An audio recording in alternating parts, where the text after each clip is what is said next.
Hello, everyone, and welcome to your weekly live with myself and Sean. Sean, how are you doing, mate? You've had a tough week, haven't you? Yeah, well, I've got COVID. Yeah. Yeah, it's been a bit shit. Mm. Yeah, it's Talk okay. us through. Talk us through. Talk us through how many workouts you've done while suffering from COVID. Zero. I managed to go for a walk yesterday and a walk the day before, just to get out of the house. But yeah, the main thing is I've lost my taste and smell, which is just weird. Very unsettling. Has Uh, that affected your appetite? it has, yeah, definitely. Yeah, well, I can't be bothered to eat. Mm. You can't taste it. What's the point? But my wife's making sure that I do eat anyway. Right. Well, are you still hungry yet? Like having little taste, or are you less hungry? Like, what's the crack? I think I'm less hungry, but I think I'm not in tune with my hunger because there's like at a certain point I go, oh god, I'm really hungry now. Whereas I guess with like when you've got smell and stuff, like you can obviously smell things if something's cooking or wherever it might be. The general smells they Mhm. they they can lead to hunger. Without that, there, I guess I'm not noticing when I'm hungry. Yeah, I mean, it must be tough when you're unwell because everything just kind of goes a bit awry, I guess, isn't it? Like your body's fighting a pathogen, isn't it? So it's not exactly working normally. Yeah, I mean you lose appetite anyway, don't you? At the time. And Yeah, perfect. I'm drinking a lot of water as well because I'm trying to obviously stay hydrated and all that kind of thing. And I'm coughing quite a bit, so water's helping. So that's probably maybe masking my hunger a little bit. Yeah, yeah, definitely. But you're feeling more on the mend now, anyway. Deemed from like earlier in the week. Yeah, well, today's the first day I didn't wake up with a really bad headache, so that was nice. That's a win, isn't it? Definitely. Yeah, cough's still quite bad, but apart from that, I'm on the mend. Good, mate. Good stuff. Well, I thought today, hi Rebecca, thank you for joining us. Remember, guys, if you want to leave a comment at any point, we can bring it up on the screen, and then we can answer it. So if you've got any questions at any time, guys, like do drop in. I realize that this kind of thing people sort of jump in and out, but I did think that today would be a really great one for goal setting and like motivation. But not your typical sort of motivation of like try harder and want it enough and all those things, and not the typical goal setting of like, oh, it has to be smart, specific, measurable, achievable, realistic, time bound. But instead actually talk about, okay, well, if you want to get fitter, or if you want to drop some body fat, or you want to improve your relationship with food, what does this specifically look like, and how do we create a plan of action and a plan of action steps to work towards that? That's what I thought we could talk more about, as opposed to just set a big, hairy, audacious goal and make sure it's in 5 years' time. Sorry to take the piss out of probably every business course out there. Sean, when a client wants to set a goal with you, what do you what steps do you go through? Talk us through it. I think goals have to be really intuitive and aligned with your values. That's the first thing to think. So, like, where's the goal come from for this person? I think that's quite an important start. Because like coming up with goals is like quite fun usually. So like you might see something inspiring and be like, oh, I want to be like that. So I'm going to set my goal of doing this. Or you might see someone that you think is really, fit and healthy and looks great. And you're like, oh, my goal is to look like that. Yeah. Do you know what I mean? And like you have that kind of that initial like motivation to set these goals. So I think it's our job to kind of and not in a like a Debbie Downer type way, but like set expectations. Mm. Say like, okay, why that goal? Like, where's that goal come from? How does it align to your actual values? Where does it fit in with your priorities? You know, is it going to fit with your lifestyle? Is this goal achievable within the parameters of what you have going on? Do you know what I mean? Yeah, definitely. So yeah, because sticking to a goal is a lot harder than setting a goal. So we need to make sure that we have those expectations in there. Yes, it's very easy to set quite lofty, ambitious goals, isn't it, without actually thinking about the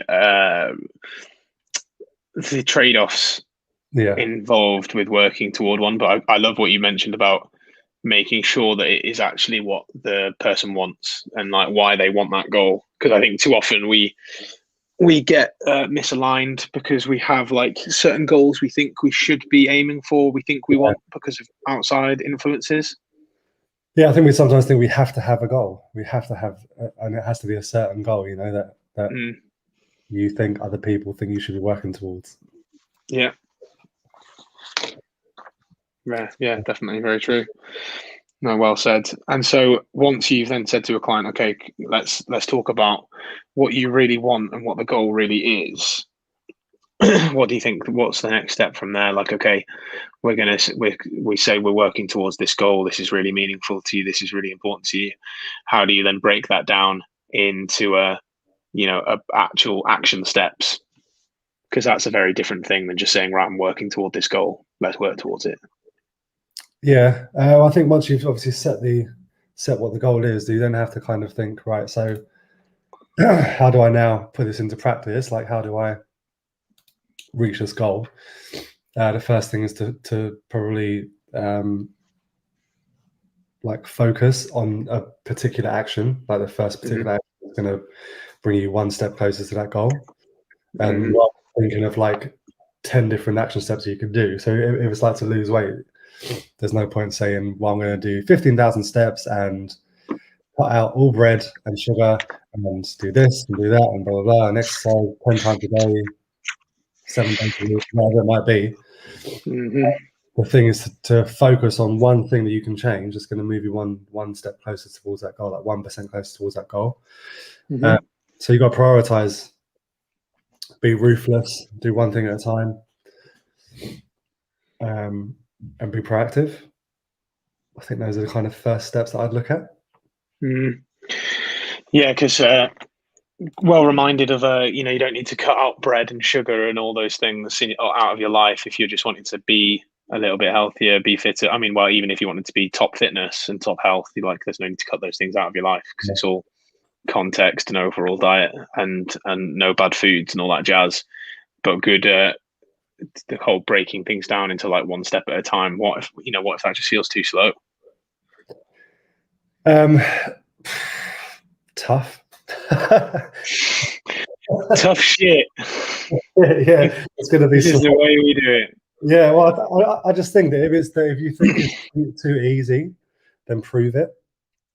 There's no rush. Yeah. Like, as we've always discussed, like generally people come to us when they've tried a lot of other things and they're at their wit's end and they've kind of had enough of like yo-yo dieting and all that kind of stuff. So clearly that all-encompassing, all-or-nothing approach hasn't worked.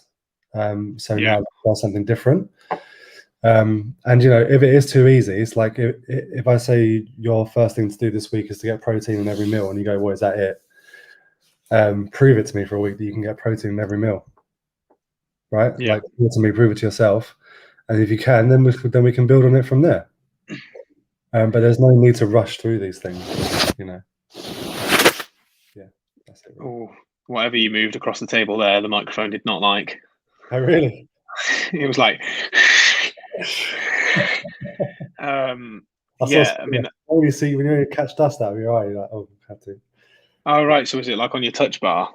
Yeah, I think so. Yeah, like that. Yeah, I think so. I've just muted you. Yeah. So, well, no, it's all right. And then, so if you said to a client, okay, get protein in at each meal, what does that mean? Can I have nuts at my meal? Does that work? No, so it would be get a source of lean protein in every meal. So what's that? What does that mean? Lean protein. A source of lean protein. Yeah, come on, Sean. Keep it simple. What does that mean? What does that mean? Imagine I'm not a nutritionist. Okay, well, I'd say Anywhere between like 20 to 30 grams of lean protein, such as chicken breast, turkey, other lean meat, fish, salmon. Yeah, that kind of. So when you say 20 to 30 grams of it, as in like the weight of the food or the protein inside of the food? As in the protein inside of the food should be 20 Okay. grams. So how much of that fish would be that then?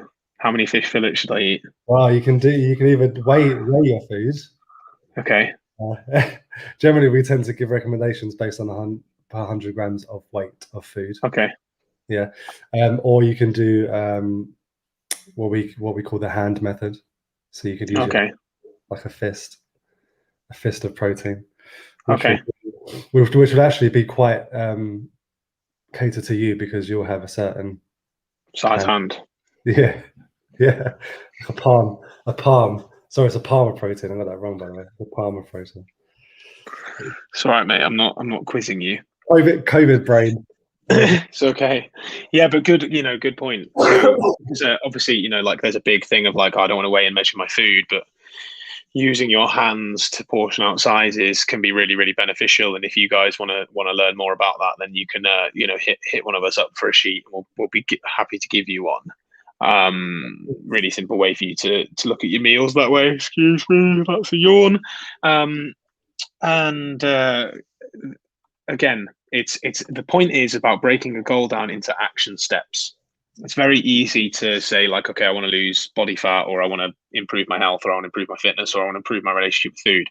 But you need to have a clear definition of what success looks like. Okay, what does that mean to you to have a better relationship with food, or to drop fat, or to build muscle? Like how much, when will you know, blah, blah. And then to say, okay, having that goal requires a special set of skills. What skills do we have right now, and what ones do we need to work on? Like, because I find that a lot of people's problems with eating behavior and their body weight in particular have nothing to do with food. It's not about the food they eat per se, it's about how they eat their food, or when they're eating outside of their hunger and appetite cues for whatever reason. And it comes down to actually skills outside of eating. Yeah, agreed. I had a client today, for example, and we were talking massively about the skill of self-compassion, because actually they are really harsh on themselves and don't notice when they do things well, hold themselves to like really strict standards, put everyone else first, because they think they're not doing a good enough job at being like a parent or a caregiver or whatever. So they don't work out, or they don't do X, Y, and Z because they want to spend more time doing something they think they're not good at. And actually, when we came back to like challenging thoughts and saying, well, and defining those things, what then is a good parent, what's a good caregiver, they realized that they were those things, but they'd been telling themselves they weren't. And it was this kind of additional stress and pressure they were putting on themselves that made them skip workouts and also eat out of like stress and tiredness, because they were constantly on the go, like have a lack of like being able to relax. And so actually our first skill and habit that we're working on is a twice daily habit of positive self-talk and thought challenging, as opposed to anything to do with food. Yeah, I mean, you have to get people to realize that that's going to have a knock-on effect to everything else. It can seem quite like, well, what's this got to do with my diet? We'll think the diet's the problem, right? Whereas if you actually break it down into the bare bones of it, there's a lot going on that you need to address first. Sleep is a similar thing. I've got a client that I'm working on exclusively with sleep at the moment, really. Yeah. They're trying to lose weight, but some nights they get like 2 to 3 hours of sleep. And it's like, well, we need to fix that first before we think about really anything else. Like, because how can how can you be focused on your goals? How can you be present? How can you, like, being tired at the best of times makes you feel hungry, or makes you reach for higher calorie foods and that kind of stuff. So if you're trying to think, well, I need to stop eating crisps, it's like, well, but that's the kind of like problem in front of your face, is you think you need to stop eating crisps, but what if you actually just need to sleep, and then you might not eat as many crisps? Like, do you know what I mean? Like those kind of that knock on, like cause and effect. Yeah, like a lack of sleep causes those, lack of energy output, because you're not going to move around as much naturally. Your exercise isn't going to be as intense, and probably not as frequent or as long. You'll want to snack more for energy hits. Cravings and stuff are higher with lower sleep, and actually, with people on identical deficits, people with lower sleep lose less fat and lose more muscle. Like, that's been proven in research as well. Yeah. So it's another one of those things of like, oh, it doesn't feel like it's to do with food, but it is. But it is, yeah. It's an undercurrent of it. And I find that people's negative self-talk, their sabotage mindset, and their inability to, not inability, I guess, but their natural patterns of dealing with like stress and boredom and stuff is to eat. So it's replacing those activities with other things. Yeah. So again, it's not necessarily, we're not actually affecting the things you eat. We're affecting different parts of your lifestyle. Yes. But to bring it back to the topic on hand, it's hard, I think, to analyze those things yourself all the time, to like analyze those block holes and those logs that might be jamming progress. But no matter what the goal is, what I want you guys to take away from this video is this idea of setting a goal, making sure that you actually want that goal, like you spoke about, Sean. Like, why do you want it? Is this actually, what's important to you? What priorities do you have? That kind of thing. But then breaking that goal down and being like, okay, if this is the goal, I need these kind of action steps setting forward. Because then I know for me, like nowadays when I talk to clients, it's like, right, we want to bring in certain eating skills, like eating slowly, eating mindfully, distraction free, chewing food, tasting food, potentially stopping at sort of 80 to 90% full.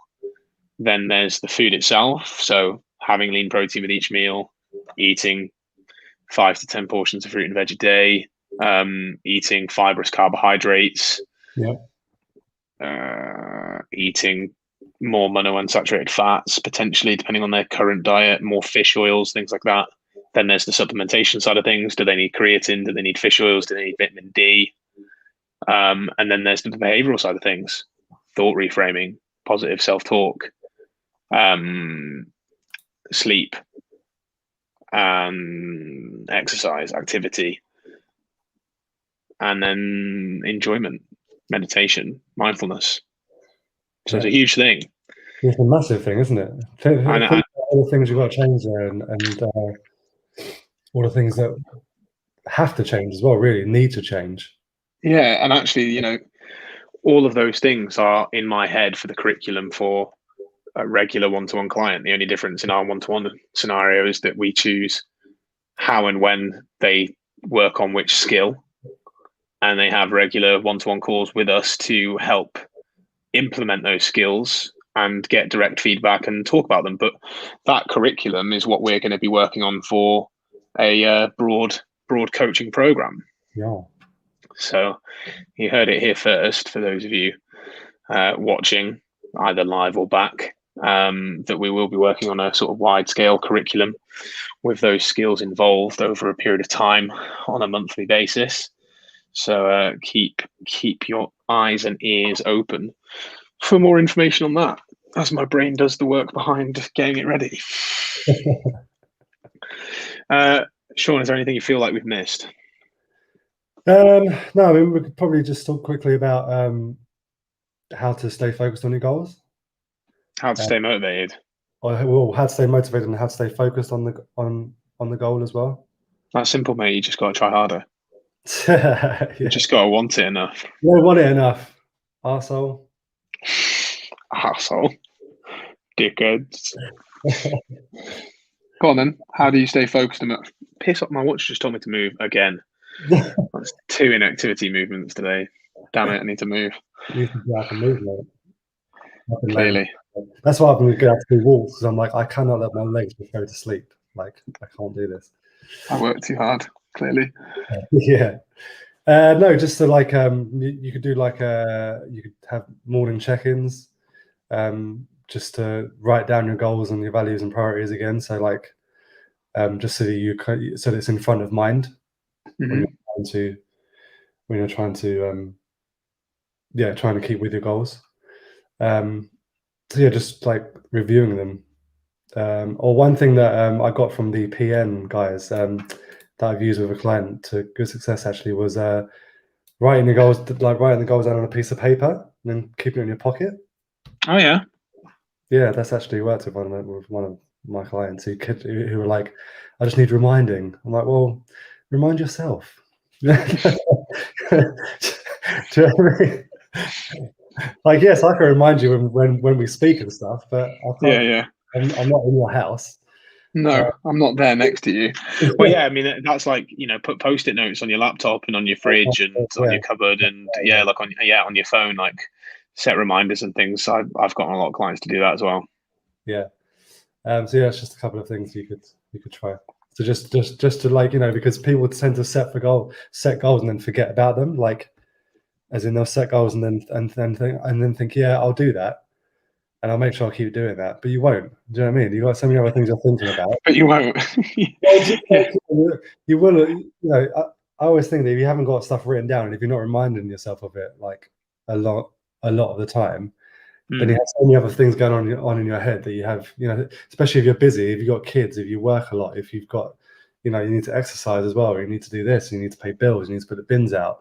There's so many different things going on. Like if you don't remind yourself that you have these things to do, then you probably we've got the bin schedule on our fridge for that reason. Bin schedules on our fridge, but bills come out automatically because you don't want to be trying to manually remember when to pay all your bills. This is it, right? Yeah, and if you can have if you didn't have those processes, you would probably forget to do things. Yeah. Pay bills, but unless they come out automatically, you'll probably forget. So you need reminders. Exactly. It's the same with goals. Like you need reminders. So try and remind yourself as often as possible what your goals are, and what action steps you're supposed to be taking to reach those goals, because then you'll actually remember to do them. Yeah. So don't rely on your need to perform this goal to actually do it. You need reminders. Yeah, 100%. That's a great way to leave it off. Yes. All right, team. Hope you enjoyed your weekly edition of NSN Live. If at all you have any comments and you're watching this back, do drop them in the comment box and we'll get back to you. Everyone have a great Friday. Indeed. And have a great weekend. Bye, guys.